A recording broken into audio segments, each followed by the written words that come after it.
Hello, everybody. Thank you for coming out. This is CALEXIT CON 6.0, filmed continuously on Tovangar. Tovangar, that was the original people's name for this area. And we encourage all federal land to be the start of land transfer back to the people who it was taken through genocide. So, my name is Marcus Ruiz Evans. I helped start the CALEXIT movement in 2012, 7 years ago. No, 8 years ago. Wow. Been at this almost about a decade.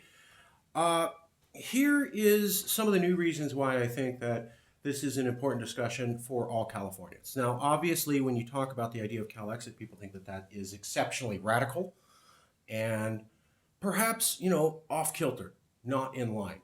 And my response is, I don't think you're seeing the things that we're seeing.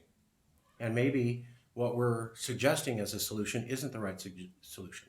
But the CALEXIT movement is having conversations that simply are not being had in California media, California government, California academia.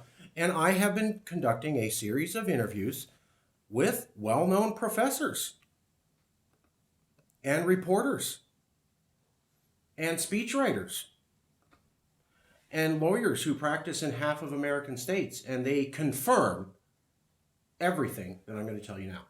So, here's what I want to point out. By 2040, American democracy will be dead. So, this is a map that I like. We talk about how Donald Trump lost the popular election. And that's true. He did. But look at the amount of people who did vote for him. It's a gigantic swath of America. And so what this means is that we need to pay attention to this man, Norman Ornstein. Norman Ornstein is a demographer. He studies census trends, and he has said, starting about a year ago, I want to repeat a statistic I use in every talk. By 2040 or so, 70% of Americans will live in 15 states, meaning 30% will choose 70 centers, and that 30% will be older, whiter, more rural, and more male than the remaining 70%. What he's talking about is you are just beginning to see a trend that's going to continue, where someone wins the popular vote and it doesn't matter at all. That will continue to be the reality for American politics till around the time that 2040 passes, or when NASA projects there's a colony on Mars. No, I'm not making it up. This is the thing that I want to point out is that I'm a minority. I love being a minority. I'm half Mexican. They spoke Spanish in my house. But this idea that America is at that point is not true. I was told it's all accepting it. I want to point out a couple of statistics that show that's not actually accurate. So here's what they're talking about. You can see the blue dots. That's where the big population is. See all that gray area? Those people aren't progressives. And they aren't ever going to be for another 20 to 30 years, according to the United States Census. So, here's Think Progress. They, too, backed up Professor Ornstein's hypothesis. According to Baruch College, David Bertzel, by 2040, about 70% of Americans are expected to live in 15 largest states. And that means 30% of Americans will live in the remaining 35 states. Well, 35 is a controlling majority of the Senate and the Electoral College, depending. So, a new report by the Brennan Center for Justice suggests that congressional races are so heavily rigged in favor of Republicans that the United States can barely be described as a democratic republic. They said that 2 years ago. Fact. So, here's what we're looking at. This is where immigrants go and where they don't. So, or internal migration. So you can see this whole swath here. That's where a lot of immigrants don't like to go. Oops. Yeah, this whole dark blue area, the census says a lot of immigrants don't like to go. See New York, Florida, Texas, a little bit there. There's California, Seattle. Well, let's take a look at seniors. All of this area is majority seniors or heavily tilted towards seniors. And then when we look at this area, we show areas that minorities and immigrants don't like to go and are typically older. And it's this dark red, covering about 2/3 of the landmass of America. Currently, half of America is controlled by older rulers and has no immigrants living in their communities. These places almost all voted for Trump in 2016. Washington, New Mexico, Oregon, Minnesota, or 4 states out of 18 states bucked the trend of being old and devoid of immigrants and voting for Trump. So yes, it's not a perfect science. Just because you're majority older and have no immigrants and younger people doesn't necessarily mean that you're automatically going to vote for Trump. But the trend is clearly there. Highly likely. And so let's take a look. Here was the last election. And what I'm arguing for you is that all these places that are red, plan on them staying red. Basically forever, till about 20 to 30 years. Some of us in this room are, who knows where we'll be. So, here you go. Here's the states that make up half the population in blue. This whole giant gray area in the center, that's who we're talking about. See how they fit almost neatly within the states that voted for Trump? I mean, not exactly. Here's 1 or 2 that didn't, but most of the landmass. So again, not an exact science, but clearly a pattern shows that where you have high rural populations, no immigrants, no minorities, no youth, heavily elder, you tend to have a particular worldview and way that you vote. And the census says that's not shifting. It's going to continue to be this way. Simply put, young people don't want to live in Nebraska. People are not leaving Mexico saying, how soon can I get to Tennessee? That's not what's happening. And LGBTQ people, perhaps liberals with a little bit of different thinking, they're not saying, wow, man, Arkansas is the place where I feel welcome and I can express my opinion. Rather, what they're saying is, I need to get the hell out. One of my favorite stories was my family, the Mexican side, originally comes from here. It's Tejano. So I went to visit them. This was 10 years ago. And you know what they asked me? What is it about California that makes everybody gay? I was like, what are you talking about? You go, well, you guys have so many gay people. People go there and turn gay, right? That's what they think. Okay. So this was 10 years ago. If you want to say they changed their minds, sure. I don't think so. I still have family in Texas and Virginia. They really haven't changed their tune. So whatever. And here's the thing I pointed out to him. I go, those are now our LGBTQ people, but you got to realize those were your people. They bailed on you because you hated your own people. And you wouldn't take care of them. And so they went to a place where they did take care of them. So you rejected your own people and they left you and turned their back on you. And they came to us. And when I said that crowd of 30 Southerners, dead quiet. No response to that. That was 10 years ago. I would say the situation isn't that much better. So here's a look at where we're looking at. Here's red. And then you can see the various shades of blue liberalism, but the point is you got this 35 state block. And I want to point something out. As a Latino, I've heard the articles by Ruby Texiera. It's called the Blue Wave or the Coming Democratic Minority. So what he's saying is that minorities automatically turn liberal. You just get a certain amount of them and they immediately go, I vote liberal. Okay, well, Texas has been a majority minority since 2004. They're still conservative. I thought the moment you got to majority minorities, you immediately went blue. What have they been doing the last 16 years? Oops.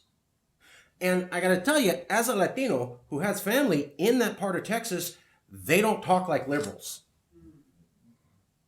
So, as a Mexican, I went over there, and what my Mexican relatives in Tejas do is they watch Fox News, and then they go and drive around town.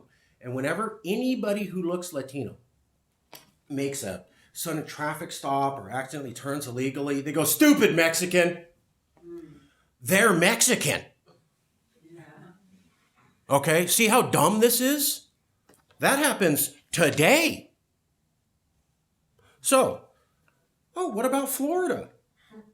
After it spent 60 years teetering between parties, Democrats hoped its bulging Latino population would tip the scales.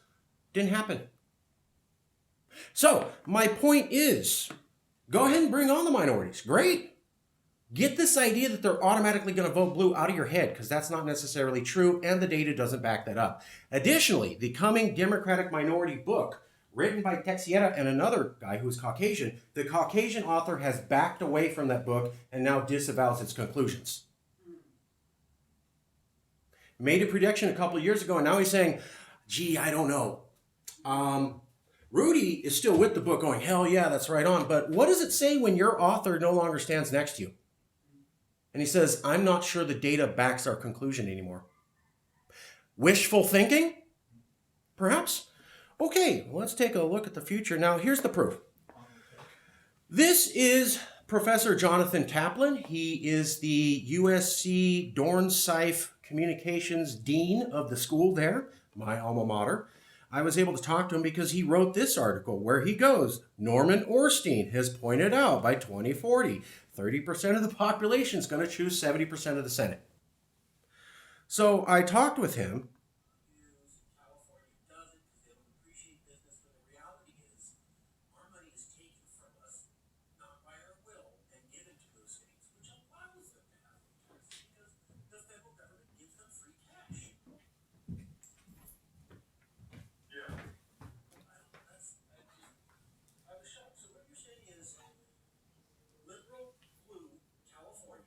Start embracing some traditional conservative ideas, such as states' rights and cutting taxes.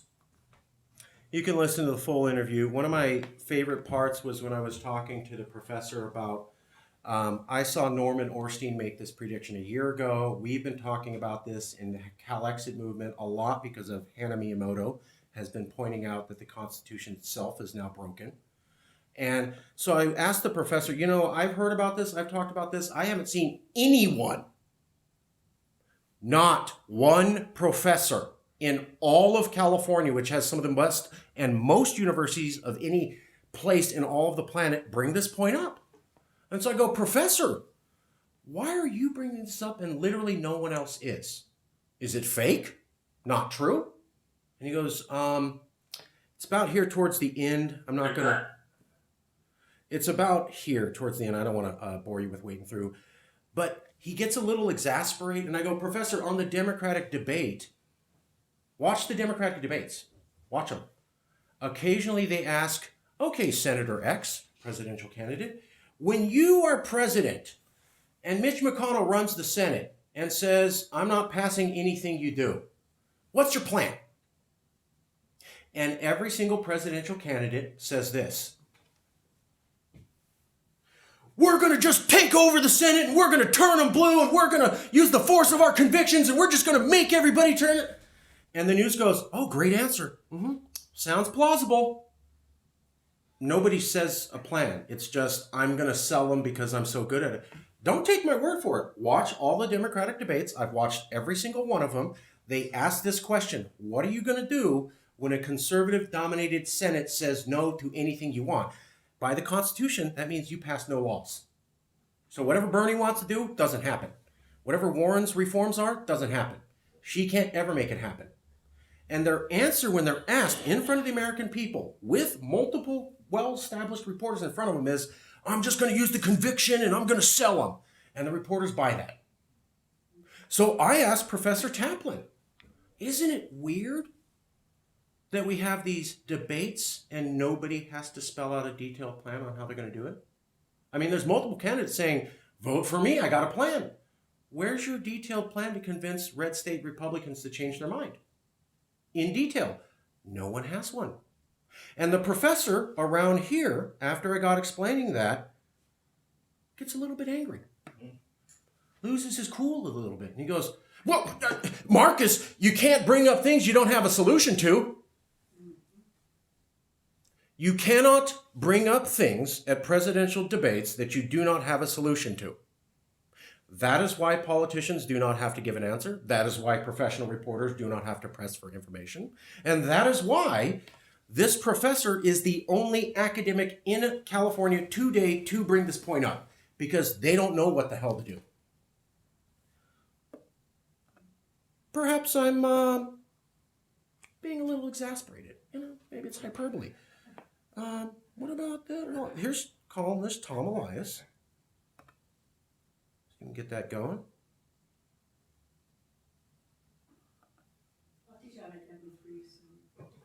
Okay, well, this video works, and in it is this Tom Elias. People who died off. Well, we don't really know. I haven't been dead yet, so I don't really know what it's like. Ginsburg is barely holding on. I like her, but... So what Tom... I'm having a lot of... Tom Elias was the reporter who got Gray Davis expelled and started the recall election that put Schwarzenegger in. He's been covering California government for about 50 years. He's a well-known columnist. He's interviewed multiple governors, etc. And he says conclusively that Hannah Miyamoto is correct. You are 2 judges away from the Ninth Circuit Court being full conservative and staying that way for 20 to 30 years, which means any law California passes can be struck down. So whatever we want to do, the Ninth Circuit Court gets to say yes or no. And based upon what they say, the American Supreme Court can. So what happens when the Ninth Circuit Court is conservative since the first time since the 1970s? So California has been liberal. Why has it been liberal? Because the federal court that is over us doesn't strike down our laws and hasn't done so for 45 years. Carter instituted liberal judges. We have been allowed to be the place of progressive values because our laws are not struck down. When we have those last 2, just 2, not 10, 2 more, because Trump has already pushed through conservative judges. He's down to his last 2 left. When he does that, we can expect courts at the Ninth Circuit level and at the Supreme Court level to strike down any law that's progressive that they don't like. And there will be literally nothing we can do about it. And columnist Tom Elias says if Trump wins, plan on that happening. Tom Elias covered government for 50 years, and he says, yes, if Trump wins, he will appoint those 2 court justices, and you will be, and I use the word screwed, and he says, yes. So, maybe this reporter who's covered politics for 50 years doesn't know what he's talking about. I don't know. Maybe he does. And here's my other one. So, our Sean McBride is a lawyer who practices in 1/5 of America. So he practices in about 15 states. And he said, absolutely, Trump can replace those judges. He can secure a conservative Supreme Court, a conservative circuit court, and he can obliterate any laws California wants. Now, I got a reporter who's covered California politics for 50 years and got a governor removed. Maybe he knows a little something. Now I got a lawyer who's works in about 10 southern states and California. That's really hard to do, to pass the bar in 15 states. So you're not a dummy. And then I got a professor, a dean, and they're all saying the same thing. And nobody is talking about this. Gavin Newsom ain't bringing it up. LA Times is not doing an editorial. San Francisco Chronicle is not doing it. San Jose Mercury, Capital Political Review is not doing this. Why? This is a big issue. We conceivably are a few months away from losing our ability to have progressive laws as we have enjoyed over the last half century. You would think people would go, hey, alarm bells, but they're not. And I think it comes back to this. How do you fix that?